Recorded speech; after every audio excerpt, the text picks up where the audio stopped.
On this episode of Captain's Tales, we're targeting the elusive and rarely caught African Pompano. Serious battle here. I'll just put everything I can into this thing and decide to budget them. Beautiful. Beautiful. Walk down here.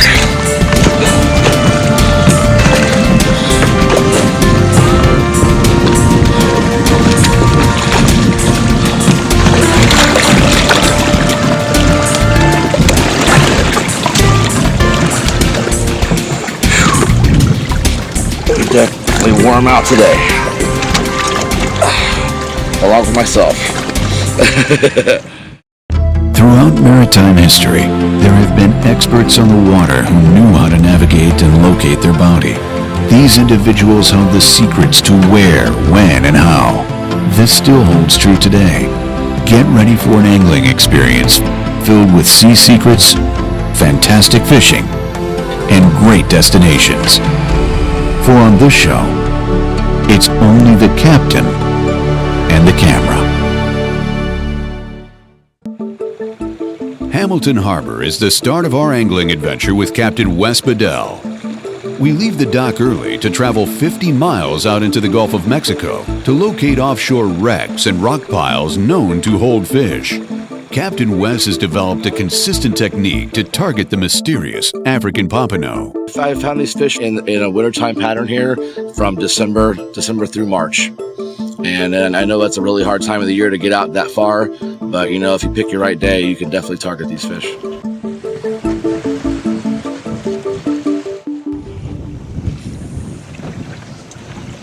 We're out there in the chum slick and just wait till that line starts dumping off the reel. Very, very simple fishing.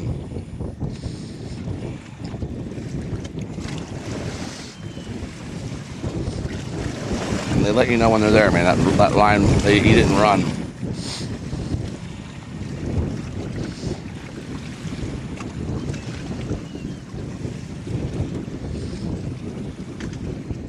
And once I get it at about 100 yards, I just reel it in real slow. And usually that happens right there.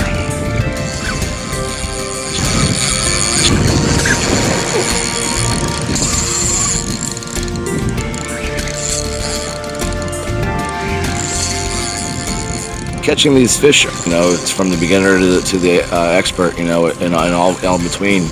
It's definitely, you know, fun for all. This one's kind of shaking his head a little bit.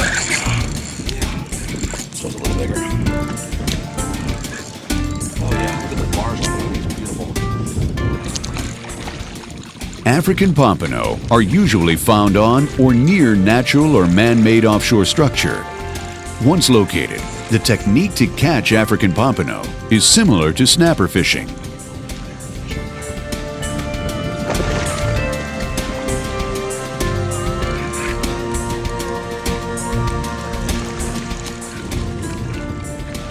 The African Pompano is not to be confused with the Florida Pompano that runs our shorelines and inlets.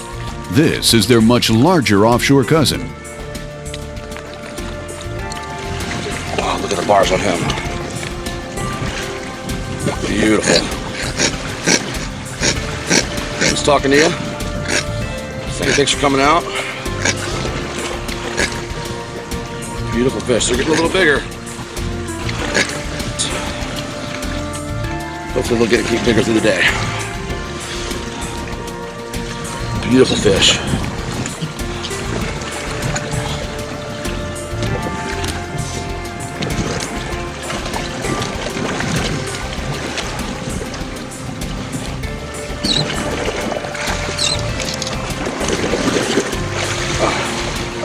Quarter-ounce jighead, live shrimp.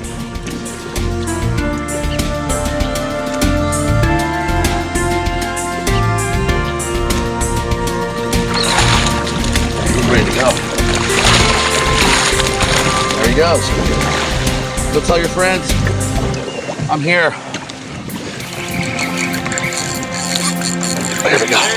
There we go. Someone's home.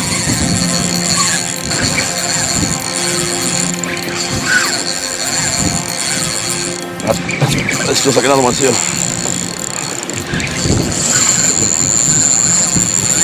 Oh yeah.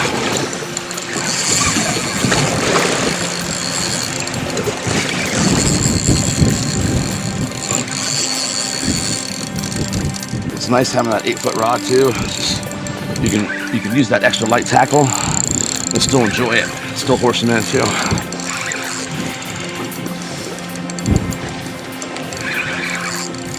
And all I'm using is 20-pound Power Pro, 30-pound fluorocarbon, 1/4 ounce jig head, drifting it in the chum slick. Catching another African Pompano.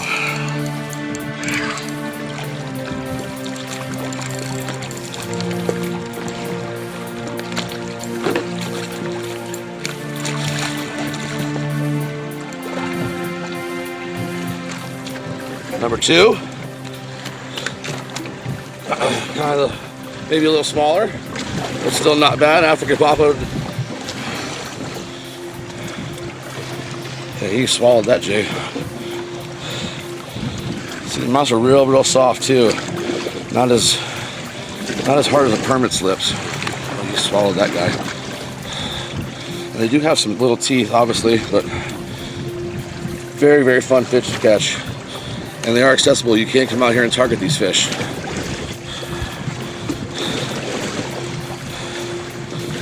So we've caught 2 in about 2 casts. Not bad. Let's try to get some bigger ones.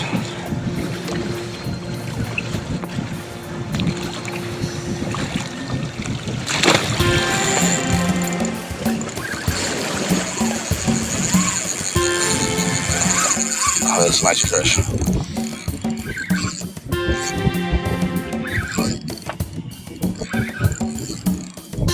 You want to kind of periodically check your drag, because their mouths are so soft that if your drag's a little bit too tight, you will pull the hook out of his mouth. You know, especially halfway through the fight, the hook will pop out or it will fall out because the mouths are very soft. So you just want to keep steady pressure and not a really tight drag, but not a really loose drag either. Just enough to keep that line tight.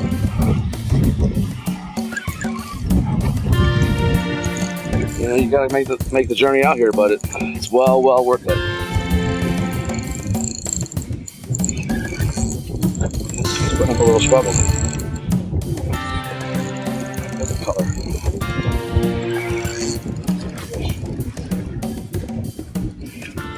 A steady current today. It wasn't really a stiff current, but you know, we were using a 1/4 ounce jig head. Red and white were the ones that were working well for us today.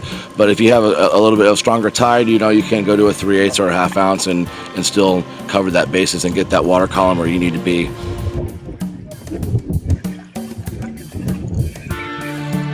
Oh, nice fish. Very nice. Bigger. Oh yeah.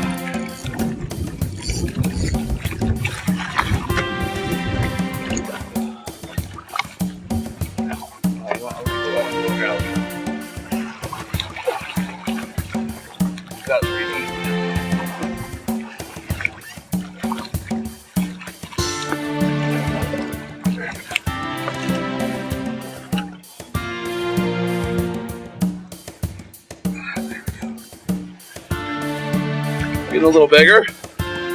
Each fish, not bad. Number 4. Can't complain. Definitely getting bigger. That guy swallowed that one. 1/4 ounce jig head with a shrimp.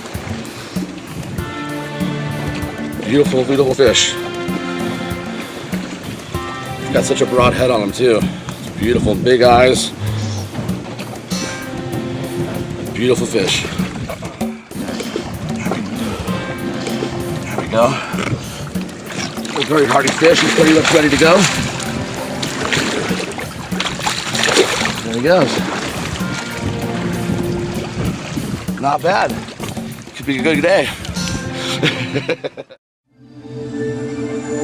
Today we were heading out to the offshore wrecks, very offshore Naples, in about 100 feet of water, fishing very large structures in deep water for African Pompano.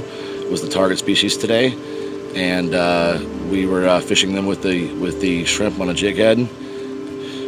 You know, it's not very complicated. It's very easy, and just floating it in the chump slick very naturally with the bail open and just waiting for that fish to take it and dump the Power Pro line off the reel and close the bail. And usually that happens right there. And as you see, it was game on today. What I like to do when we were fishing for those African Pompano today is take the jig head and just feed it right through the bottom, right in front of the heart, right out the top, so it looks very natural. It can flick around like that on the hook and still be alive. Yeah, my rod setup, I like to use a 8-foot St. Croix, 8 to 17 pound fast action with about 4 feet of fluorocarbon leader. I don't like to use a bimini or a spider hitch out there. Just any line-to-line knot would work well, because the Power Pro, when it's doubled up like that, sinks a little faster than the leader does, and it gets down to those fish that we're eating today. And we're just matching it up with a Sporadic 5000. Very, very light tackle for the fish that we were doing, and it matched up very well. I like using the 8-foot rods because I think with that extra foot, you can use the extra leader, and you can also use a little bit lighter tackle. You know, you have that extra foot on there, and it gives it a little bit more backbone, and you're able to turn that fish and get them away from any structure that you need to do, and still be able to get away with the light tackle. These fish, especially when they're as plentiful as they were today, you know, it's something that I just stumbled across, and you know, it's very nice to come into fish like that and be able to fish very, very simple rigs and very, very light tackle, and be able to, you know, pull off these trophy fish like that. The regulations for these fish are subject to change for your region, so you might want to check my FWC website before you go out and fish. And as you can see today, we did catch a lot of fish that were over the slot, and it's nice to release some of those fish and come back and catch them on the next trip or next season.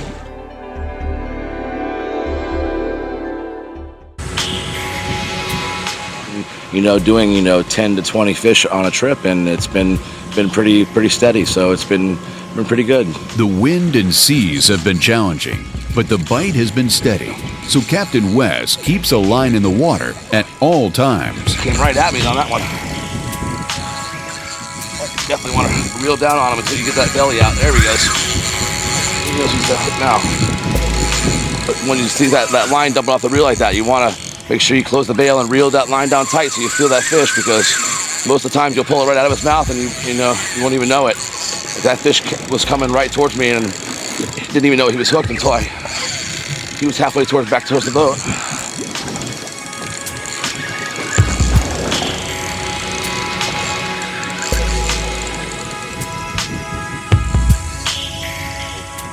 You know, 100 yards line out or more, you know, you feel like you've passed the fish that are on the wreck in your jump slick. I just find that I just reel the shrimp back in really slow. He's hooked head first, so he's going to swim very, very natural. Bring that shrimp right back up into that chump slick where those fish are feeding, and they will. You can usually get them on the. If you don't get them on the first cast, you can get them on the way back in. So if you just reel your retrieve in very, very slow, just like a shrimp would be swimming, and the chump slick very naturally, those fish will eat. Gotta love it.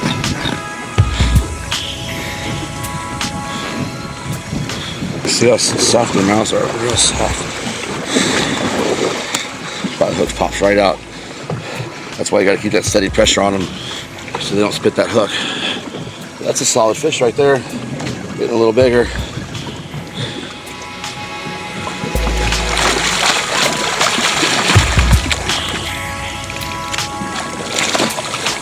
There he goes. Thank you very much. All right. Let's see if we can get another one. Close the bail, reel down on him. There he is. There we go. That's a nice fish. The weatherman called for less than 2 feet, smooth conditions, but it's a little bumpy out here, which is, I think, not really affecting the fish at all, but they might be able to eating a little more than they usually do on calm conditions, so it might be working out to our advantage today. I believe this is number 6.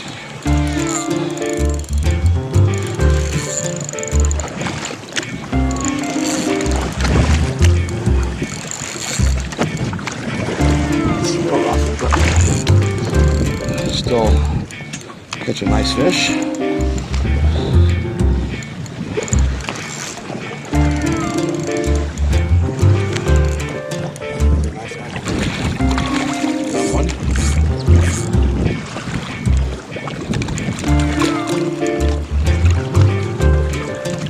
Nice fish. Beautiful markings, beautiful dorsal fin. I'll see on these younger fish here, they have these big dorsal pec fins, almost string-like, and the older they get, they eventually fall off. The bigger ones we've been catching earlier in the day have been the older ones. They're really eating today. Beautiful fish.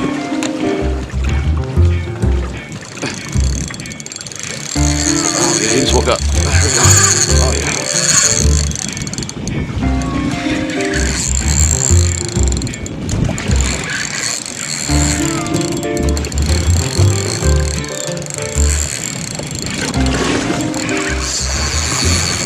You want to keep the rod tip low, because if they do make a short burst or come towards you, you can reel down on them and not have the rod way up high and have any belly or slack in your line where that the jig can fall out or the hook can fall out. You want to keep that rod low and tight.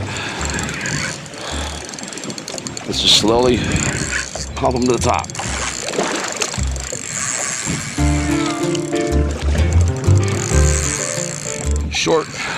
Short bursts like that, you want to be ready and keep that line tight and let him go if he needs to go.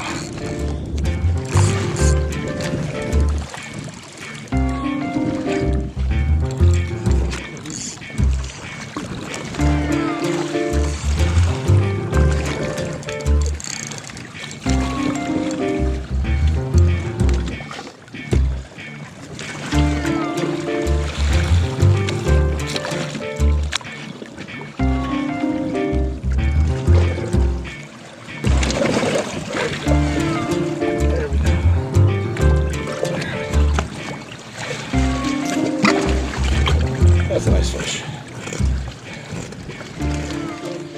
You know, even for a relatively small fish, they do have a big mouth, and you can get your whole hand in there, no problem. And they're pretty hardy. They come back pretty good. The water's a little cold, so diving real nice. Watch his colors come back. Watch those bars on his stomach come back.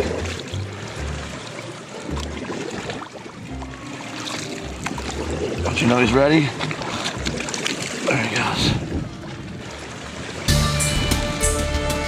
You're so strong. Nice tug of war. Definitely feel you're in some deep water out here. We're fishing some structure in about 100 feet of water, so they have plenty of room to go where they want.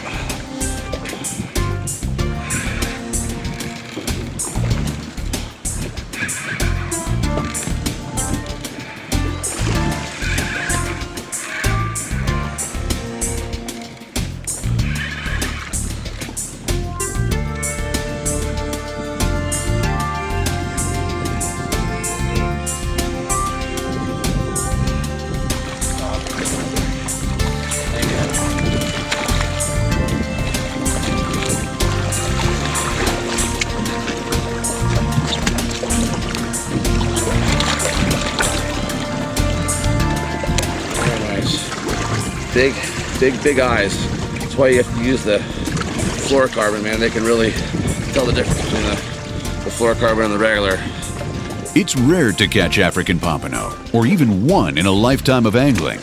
But Captain Wes averages 10 to 20 per trip, and on this trip, 22. Yeah, these fish are usually here in the winter months. You know, January when the water's a little colder, January through. I've gotten them through March, and with the seasons being the colder times, it's really hard to get out this far sometimes, but when you definitely can make it out here, it's worth it. As you can see, we've caught some nice fish today. Try one more fishing spot online. Log on to www.captainstales.com.